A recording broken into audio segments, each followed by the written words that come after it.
Thanks for joining us for the latest episode of the Secure Connections podcast, brought to you by IoTSSA, the Internet of Things Security Services Association. I'm Brian Sherman, Content Director for IoTSSA, and I have the privilege of hosting today's podcast. My special guest for this episode is Justin Kallhoff, CEO of Infogressive, a nationally recognized master managed security services provider headquartered in Lincoln, Nebraska. Justin and his team have been extremely involved with IoTSSA since its inception, and their eye-opening penetration test presentation at our Cybersecurity Expo events has generated quite a buzz. Welcome back to the Secure Connections podcast, Justin. Appreciate it, Brian. Good to have you on. Before we get into the serious cybersecurity discussion, though, I'd like to wish you a delayed happy birthday. I spotted your LinkedIn post with a cybersecurity theme world domination cake. I thought that was pretty impressive. They can't celebrate birthdays in your 40s. What are you living for? Well, I know there's a lot of serious work conducted in your office, but it sounds like a fun place to spend some time too. Yeah, you can't take yourself too serious. Nobody's actually dying or anything with computers. You know, got to smile every now and then. Can't be all doom and gloom. The bad guys are coming. I think that's a good message because we always think of things so seriously, but at the same time, hey, work and play. You got to combine a little bit once in a while. Yeah, we're not getting shot at. Nobody's bleeding to death. You know, it's not like we're on the true battlefield or anything like that. So, well, that part's good. Right. So, I know it's been a few months since you last joined us for a podcast. So, what are the most notable SMB related security trends that you've noted or your team has noted in 2019 so far? Well, I might even push it back to kind of the November, December timeframe and call that the last few months. We saw a sharp uptick in late 2018 with just a ton of breaches. We actually reached out to some of our partners as well. It wasn't just Infogressive alone. There was obvious during the holidays, so kind of Thanksgiving through Christmas and New Year's. That's not necessarily new. Just tons of encryption and ransomware stuff still going on. And it's pretty brutal. And it had our MSP partners in particular. We were on the phone with a lot of them that were working those situations. And it just adds to the insult to injury when you're trying to hang out with family and eat turkey or open presents that you're stuck for 40 hours restoring networks because they're all encrypted and some random dude somewhere is asking for 30,000 or 100,000 in Bitcoin value. Stupid. Nice. So I assume that uptick coincides with the holiday shopping season, or they mask. I don't know. Things. Yeah, I don't know why. I don't know if it's because they strategically think people will be out of the office and it'll be easier. If people are going to be lazier and more annoyed because they are more interested in turkey and presents than they are computer problems, or if it's just, I don't know. Maybe it's some time of different reason because in Russia there's something special going on at that time. But it seems to always kind of be true for us. It was just more obvious and pronounced this year, the uptick. I thought maybe if they could save 50% on bath salt, that was worth clicking on that link for. Yeah, maybe they're thinking Black Friday or something, right? We're going to make it a special day for hackers too. I don't know. Yeah. Do you run into a similar thing around tax season too? Do you find a lot of those tax clients get caught in those tax frauds? We hear a lot of that. That tends to be more on the consumer end where people are filing false claims and stuff, which we don't get involved with. Makes sense. So it's not as big of a pronounced curve for us around that. Gotcha. So obviously you've been in a driving force for educating providers on their own security risks. Are there any notable new threats to MSPs that you're aware of right now? There was a huge movement there for a while for Office 365 stuff. There were a multitude of those every week that we would investigate, and it tended to be the same thing. They would change the forwarding rules and stuff so you wouldn't see all the replies, hit the whole address book, and just basically old school sort of propagation techniques. But it was the one notable part there was that it was all 365 stuff because people didn't have the security features turned on, no multi-factor and that kind of thing. But they got away with a lot of money oftentimes through some of the C-level kind of people. So we saw a lot of pain and suffering of that. But probably more specific and more concerning to MSPs, the sort of we presented on this to some of the IoTSSA audiences. It used to be sort of APT10, the Chinese group that were targeting MSPs specifically and attacking them.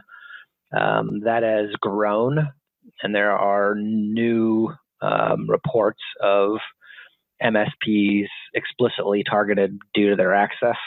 And it's not necessarily sort of nation state groups. It's more for profit, which will mean that they will increase in volume and velocity, I believe, here on the first part of this year. And so for us, that's renewing our interest in making sure that our partnership means not only helping MSPs protect their customers, but equally or more important probably is protecting the MSP's network and devices themselves. So you think they're learning to go after those that have more of the keys to larger kingdoms? Yeah, it makes all the sense in the world, right? And some of the publicity around APT10 has opened that up. You've also seen some additional sort of RMM tools being targeted again. That's also a pretty big pot of gold for bad guys that are lazy, that want lots of credentials or lots of access with the least amount of work possible. So those two vectors apply to MSPs. And, the more media attention that's on those things, the more bad guys get the idea, unfortunately. So it kind of just, once the boulder's kind of rolling downhill, it just gains strength. So in addition, I know you've mentioned in the past, but the best thing is making sure that you're following security protocols for MSPs and updating, all of their applications. Any other, recommendations for the MSP community? Probably two that I see most commonly not done. MSPs tend to trust their patching or RMM tool to be 100% effective at patching the software, finding misconfigurations, that kind of stuff. Those aren't 100% effective, and so a vulnerability management program is really important to have internally at an MSP and at customers, so that you actually have a tool that is outside of the patching mechanism to confirm that things are no longer vulnerable or there. A good example of that might be Office update. There's a DLL injection, so there's a vulnerable DLL file, and a patch comes through and puts down a new Office version, and the old DLL still is there. It doesn't actually delete it in the routine, so it's still, the vulnerability might be there, even though the patching tool thinks that it was successful or reports to the MSP that it was successful. Confirm, trust but verify, I guess, is the phrase we use. Second one is probably around credentials still. I see a lot of shared credentials, shared admin accounts, and all that stuff. We should be using, privilege account management kind of stuff, whether that's kind of CyberArk stuff or Thycotic or Passportal.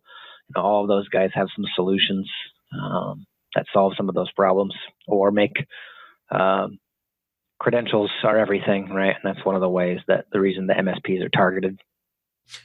I know just from experience that, there's some applications where they continue to share because they don't want to buy multiple seats or licenses of things too. So see where sharing the credentials could be a problem. Yeah, but you got to price services so that you can do it right and walk away if they don't. Find the right thing that fits in the security protocol. Yep. So we spent a lot of time talking about the need for implementing proactive security measures, getting up in front of everything, but no one wants to really experience a ransomware attack or get hacked or have to deal with the consequences, like restoring data and key business systems. But today I'd like to shift the discussion to what happens after a cyber criminal scores a win.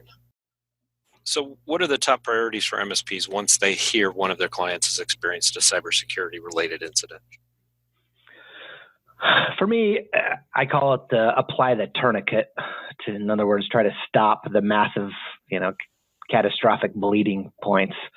All too often for MSPs, that step in their mind is restore from backup and everything will be fine, especially with ransomware. Unfortunately, the criminals are way ahead of that that standard practice that we have. And that's not just unique to MSPs, businesses, middle-sized businesses, enterprise do the same thing. Hackers are tending to dwell longer, sometimes months or even longer before they actually execute.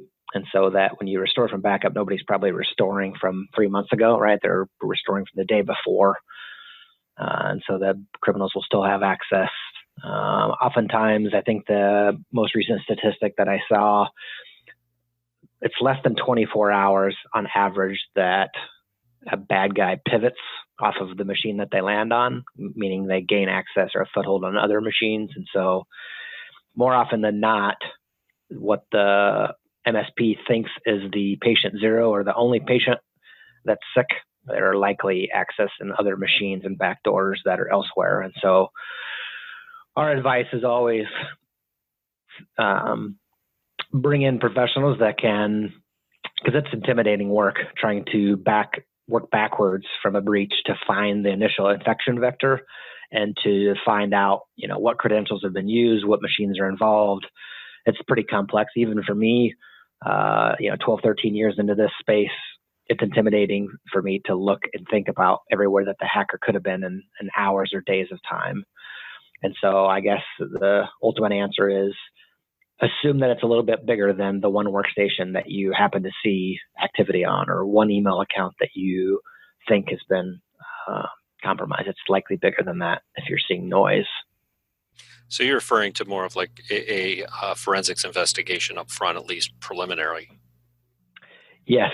And so we've, over time in response from our MSPs and feedback, we ultimately ended up building 3 different sort of IR packages. The first one is like a triage, just like when you walk into an ER, right? You really just want immediate feedback on, could I die right now? Right? Am I having a heart attack? Is my arm missing? Or is it I have a fever and I might have the flu? And in breaches, it's no different. There are various levels of, oh my God, versus, credentials are probably actually just stolen for one email account and here's what they've done. Right. And so trying to establish the level of bad, if you will, is important because we don't want to overreact and we don't want to underreact. And that's really important in those first few hours. But it sounds like you need to understand, how compromised the company or the systems are and address that first before you go back to restoring. And I can tell you without fail in those early hours of conversation, almost everybody I've ever worked with in a breach situation, they always assume the least or assume the best, I should say. And I'm stuck trying to tell them, my team's stuck trying to tell them of all the possibilities of other things that could have happened or already be in motion. And so understanding the full capacity of what attackers do is important because if you're an MSP advising a law office or a healthcare entity and you're wrong and you're calming them down saying, oh, I don't think it's that bad.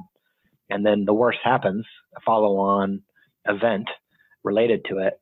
Not only do you look stupid, but you're at some legal risk. And so you don't want to minimize the situation. So proceed with caution. Yeah. So I know part of that too is a lot of companies now fall under certain compliance regulations. So who is responsible for those notifications? Clients, MSPs, lawyers? Ultimately, it's who owns the data, right? And where the data resides, I should say. Ultimately, it's the end customer's responsibility because it's their data and they collect it. If the MSP themselves is breached and they're hosting the data, that changes the paradigm a little bit. Then it becomes a little bit, ultimately the client will be the one notifying the end customer. Right. So it kind of just depends on where the data sits. Just because the MSP is protecting it though, say it's this in-house server, that's mostly the client, right? Don't let that make anybody out there think that the client's not going to be making the MSP help them explain it to their customers if they lost their data. Got it. So definitely want the lawyer involved though as well, right? I would have a lawyer help you draft that letter that's going out or that communication. I would have them involved. Yeah, that makes sense. And I know you're not an attorney, nor would I don't see it in the commercials anyway. So nope, never will be. Can assure you of that. So I know we talked a little about the forensic investigation, but are there situations where you don't need to take that approach, or do you say, if you've run into a security incident, always try to figure that part out first? Well, I think we in the industry, when we hear the phrase forensic investigation or IR, we think really big, complex, and expensive, and The only reason that that's come to be culturally expected is because of the supply and demand and the relative few number of qualified IR and forensics organizations, at least in this country, and really for the world. I don't think they have to be or should be.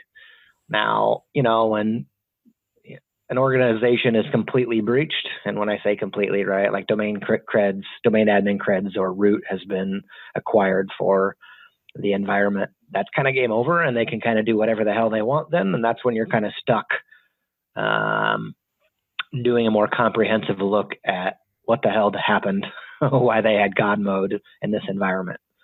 Because once they get to that level of access, there's no telling how many machines, how many backdoors, how much software was deployed, how many passwords were stolen.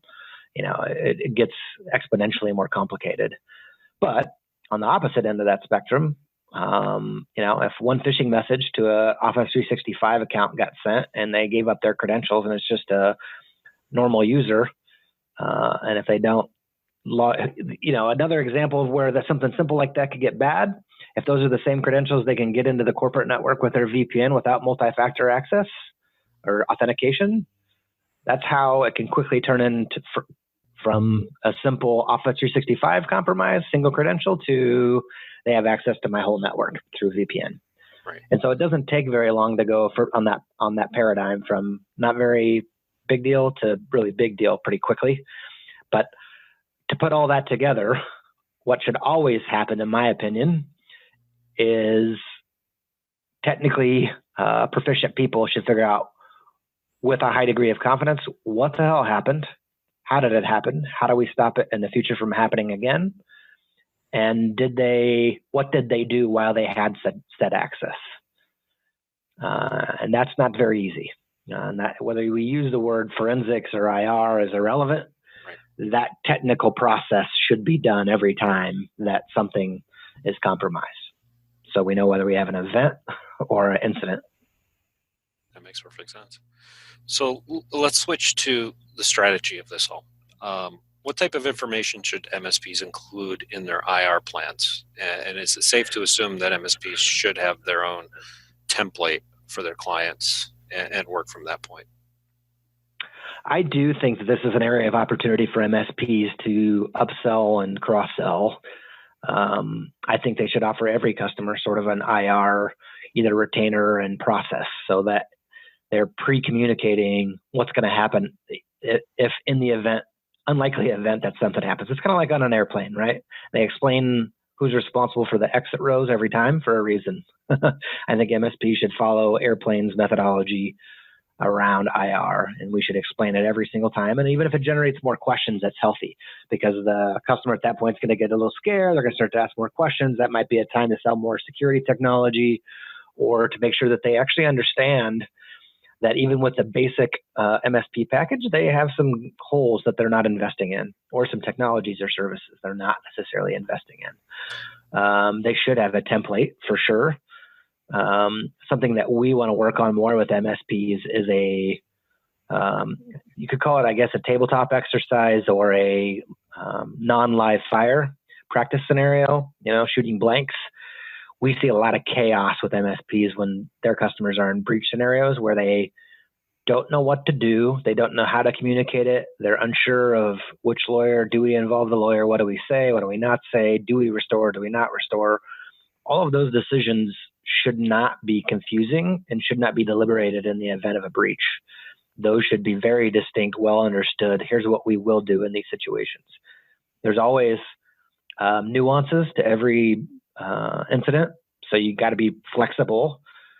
But I think it would behoove MSPs to have a pretty regimented, here is what our organization does in these situations before it happens. And I have yet really to see one that has a plan. They might have a Word doc that says, here's our IR plan. But when it comes to realistically utilizing that asset in an event of a breach, I don't see that at all. They don't pull it out. No, it's not followable. I do like your analogy with an airplane, because I do realize airlines do not guarantee you will get from here to there. That's the intention, but many things could fail. It's an interesting analogy for an MSP when it comes to security. So I think you alluded to the fact, do these processes typically get rolled into the client's business continuity or compliance plans, or I think you were alluding to the fact that you might sell them separately, like a separate plan? Yeah, I mean, it depends on the size of the business, right? Or what industry they're in. So every bank on the planet in this country is going to have a business continuity and compliance plan. Right. A manufacturing organization, probably not. So it depends on the maturity size and vertical industry as to how integrated or, are they asking questions about business continuity? Oftentimes the MSP is the one having to sort of explain to them, hey, you're not very resilient, and hey, you have no backup outside of this physical stuff that you own. Have you thought about, the cloud or a third-party data center provider, and never mind compliance stuff. Most businesses that have compliance needs, most of them are aware of it. It's the continuity and resiliency where I see that falling down. I don't see any integrations of IR on the SMB side into this stuff. Banks maybe do. That's probably where it's limited, though. So, mostly it's kind of everybody running around in a circle when it happens and nobody knows what to do. Well, like it happens in most emergencies, I think, is when something... True story. Yeah, nobody follows the plan. Where was that fire evacuation plan? I forgot where that went. Exactly. So what personnel, looking at the client side, are usually involved in like an IR plan or IR resolution, I should say? What do you see from your experience? It's usually the technology staff, the IT people, at whatever level. It depends on the size again. The practitioners on one side or the other, whether those are the MSP resources that are responsible for it or on the client side. And then usually some members of the C-level leadership because they need to make decisions quickly. And then more often than not, a lawyer of some sort is involved. Oftentimes the lawyer... how do I say it nicely? They put the wrong things into priority, right? Or they caution the clients almost too far of just doing what's reasonably right around data breaches. They get all nervous because they don't know what to do either and what's the reality of it.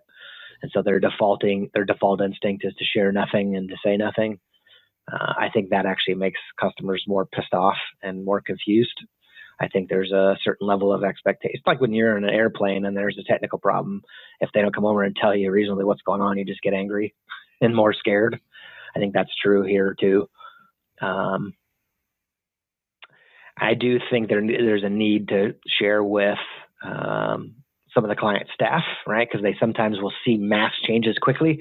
I've seen recently a customer shut off the VPN entirely because they had multiple credentials that were stolen. And so they didn't have any confidence in the VPN access. So they just shut it off, right? And they didn't communicate it. So it just adds to the chaos. I've seen systems taken offline. I think you got to communicate that stuff and you should make people aware because there could be additional problems going on that people aren't reporting. And so I think the due diligence is to have a pre-planned template of this is what we saw. If you see these things, please immediately call this number or this person, reported it immediately. But you also want to have a calming effect of like business as usual. Don't assume everything is bad. Use your common sense. It's sort of like the FBI, everything they're always telling us of keep your eyes open and report things that are obvious, right? With terrorism, I think it's kind of the same thing in IR. Because oftentimes then the staff will be overwhelmed with nonsense. Like, when we're looking for the America's Most Wanted and they run those videos back in the day and then they'd get 10,000 tips and like 2 of them were useful. I saw the green alien. I did. They were there. Yeah, I saw Bigfoot. Yep. Yeah, we understand that point now. Now, you had mentioned the attorneys on the client side. I'm also thinking the other side. Should MSPs involve their own legal counsel if a client experiences a cyber attack of some sort? Absolutely. I think so. More and more MSPs are getting sued over this stuff because of things they didn't do or did do. So nothing wrong with making use of your trusted lawyer to keep you out of hot water. Hopefully you've got good agreement. Really, you should involve the lawyer before it happens and make sure that your agreements have your ass covered in these situations. Don't accept responsibility for some of these things that the customer is ultimately responsible for, would be my advice to MSPs. Can most attorneys address this, or are you recommend? Are there no. certain? Yeah, I would imagine it's more complicated than most would think. Are there like a forum to go to find an attorney that's experienced in cybersecurity? I don't know a forum for that. I will tell you that I see a mountain of, like for our legal teams, they forward me stuff all the time in their space. There's a ton of cybersecurity training and awareness going on for law firms in our country. So it's quickly being, the gap is being closed very quickly. And I would say every lawyer's, heard of cybersecurity and compliance stuff at this point. It's just a matter of, there's nothing wrong with asking a lawyer, just like MSP clients would ask them for ahead of time, like, what's your experience with, cybersecurity stuff? And just ask them some hard questions. And if they sound like a deer in the headlights, then you probably don't got the right one. Probably find a different one, or ask them for a reference of someone that might have more experience with it. Yeah, that's a good point. I know I saw the curriculum. My daughter graduated law school last year, and I know that was one of the classes that I think it was actually an elective at the college where she went to, but she said I think they're changing that to become a requirement now for future classes. So it should be, yeah. Yeah, it's still one of those things though that they'll, like most of the classes you have at school, you learn it and then you forget it 6 months later, if not earlier. Yep. There was a time where I spoke pretty fluent German, and now I'd be lucky to say, "Where's the beer?" Wiener Schnitzel. That's about it. Yeah. So should MSPs tackle the incident response process on their own or partner with experienced experts? I know you provide a lot of these types of services. So I guess what specific capabilities should they be looking for in prospective partners if that's a course of action? Yeah, clearly I'm biased, but I would say it's based on experience that I'm biased. MSP, I always use the analogy of MSPs are like general practitioners, right? They've got to understand a huge wide variety of illnesses and ailments that they've got to deal with on a daily basis. And that's everything from a printer to Windows to VMware to switching to, why does my iPad not work, right? There's just a huge swath of stuff that they have to be responsible for of technology. MSSPs or IR people are more like the heart surgeons. So like, you don't want your GP doing your heart transplant, right? When it comes time to move one heart from one body to the other, you want a guy or a girl that does that all day, every day for a decade or more. At least I would. And I would say that's true here of MSP should not take on breaches and incidents themselves. Pretty much always. So there's not even the exception to the rule. Pretty much always we see MSPs destroy evidence, restore from backup, and actually the problem comes back very quickly. They underestimate the access that the bad guy had. They don't have the technology set to sort of identify where's everyone been, right? Like a SIM, how often on the MSP managed network is a SIM deployed, where it's sort of that post. I almost think of it as like a murder. To reconstruct a murder scene, you almost need cameras and every log from everything. And a lot of that technology is not in place because the customer won't afford it before it happens. And so recreating that incident or walking backwards is actually a very difficult technical problem. And it's not enviable for anyone. And so personally, I would rather have people involved that have been there, done that often. One of the things I've learned of running a business this long is you don't see me doing our own taxes anymore or me doing our accounting stuff, right? It's because it's not my strength. When it comes down to an incident, it is like time for the heart transplant, and I want the professional that does it all day, every day. That makes sense. I know at our Jacksonville event, I was talking to an MSP he said on average, he gets one, maybe two types of security incidents a year. He's like, well, I don't have enough experience doing that to learn on a learning curve. What I remember, I forget by the next time it happens. So that was his value point as far as, working with an MSSP can refresh them, and it's their go-to person. They're calling 911 when you have an issue. You're going to try the basics, but first you're going to call 911 to make sure that you get help there quickly. Agreed, right? If you go take a CPR class and you're mom's having a heart attack, do you want the EMT on the ambulance doing the CPR, or do you want to be doing it? Yeah. I'll take the guy that does it all day, every day. Exactly. A girl. Definitely. Well, it's been a really good discussion. Unfortunately, we're running low on time. Do you have any final thoughts on incident response or the latest security trends you'd like to share with our audience before we close out today's podcast, Justin? I think probably the best advice that I could give that scares me the most is having all of our MSP partners treat their own network like their best customer. All too often I see their network kind of finishing in last place as far as security and attention and structure, and having all the eat your own dog food kind of in place. I always like to say can make for a real bad day when an MSP network is compromised and they have access to all of your customers. One customer is bad enough, but all of them is a really bad day. So rethink about having dedicated resources to watch after your own network. So the cobbler actually does need to make sure they take time to craft their own shoes every once in a while. Concur. Very good. Well, on behalf of IoTSSA, I'd like to thank Justin Kallhoff of Infogressive for joining us today, and for those who tuned in to listen as well. I encourage you to take a couple more minutes and check out all the great cybersecurity content on the association's website. That's IoTSSA.com.